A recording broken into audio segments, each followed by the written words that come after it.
నమస్కారం. ఓం శ్రీ మాత్రే నమః. మహాకుంభమేళ అంటే ఏంటి? చరిత్ర తెలుసుకుందాం. జనవరి 13 నుంచి ఫిబ్రవరి 26 వరకు దాదాపు 45 రోజుల పాటు కుంభమేళా జరుగుతుంది. ఉత్తరప్రదేశ్లోని ప్రయాగ్రాజ్లో ప్రధానంగా జరుగుతుంది. గంగమ్మ తల్లిని మనసారా పూజించడం ఈ వేడుక అసలైన పరమార్థంగా పండితులు చెబుతుంటారు. క్షీరసాగర మథనం సమయములో ఆ సాగరంలోంచి అమృత భాండం ఉద్భవించింది. ఆ పాత్ర కోసం దేవతలు, రాక్షసులు పోరాటం సాగిస్తున్నప్పుడు అందులోంచి 4 అమృతపు చుక్కలు భూలోకంలోని 4 నదుల్లో పడ్డాయి. దాంతో ఆ 4 నదులు అత్యంత పవిత్రతను సంతరించుకున్నాయని పురాణాలు చెబుతున్నాయి. హరిద్వార్లోని గంగా, ఉజ్జయినిలో సిప్రా, నాసిక్లోని గోదావరి, ప్రయాగ్రాజ్లోని త్రివేణి సంగమంలో అమృతపు చుక్కలు పడ్డాయని చెబుతారు. ఈ కారణంగా నదుల్లోని నీళ్లు కొన్ని సమయాల్లో అమృత తత్వాన్ని సంతరించుకున్నాయని చెబుతుంటారు. ఈ సమయాన్నే కుంభమేళా సమయంగా భావిస్తారు. అందుకే అప్పుడు ఈ నదుల్లో స్నానం చేసేందుకు కోట్లాది భక్తులు సిద్ధమవుతారు.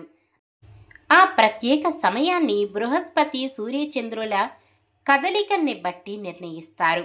వీటి ఆధారంగానే కుంభమేళాను 2 రకాలుగా జరుపుతారు. అవే అర్ధకుంభమేళా, మహాకుంభమేళా. అర్ధకుంభమేళాని 6 ఏళ్లకోసారి చేస్తారు. మహాకుంభమేళా 12 ఏళ్లకోసారి వస్తుంది. ఈ 12 ఏళ్లకోసారి వచ్చే మహాకుంభమేళాను మాత్రం దేవతల గురువైన బృహస్పతి కదలికల్ని బట్టి నిర్ణయిస్తారు. బృహస్పతి తన రాశి చక్రాన్ని పూర్తి చేయడానికి 12 సంవత్సరాలు పడుతుంది గనుక ఈ సమయాన్ని ఆధారంగా చేసుకునే తేదీల్ని ప్రకటిస్తారు.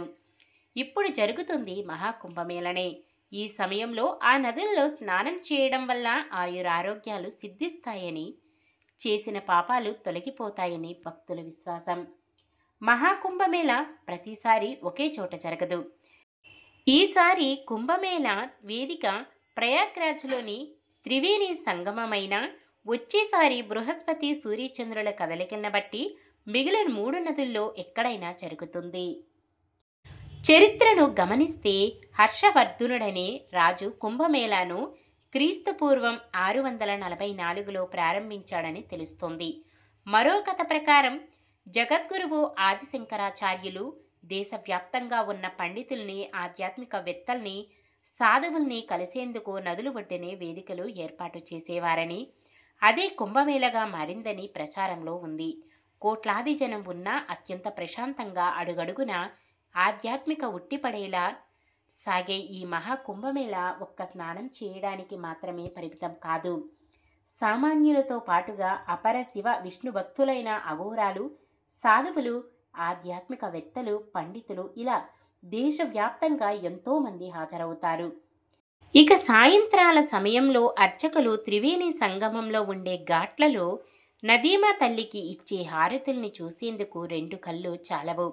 ప్రతి ఏటా ఈ మాసంలో మాఘ్ మేళా పేరుతో గంగానదికి ప్రత్యేకంగా పూజలు చేస్తారు.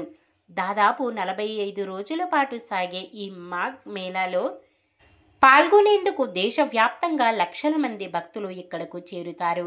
వీళ్ళంతా ఈ 40 రోజులు ఉపవాసం చేస్తూ గంగానది ఒడ్డునే నివసించేందుకు ఏర్పాట్లు చేసుకుంటారు.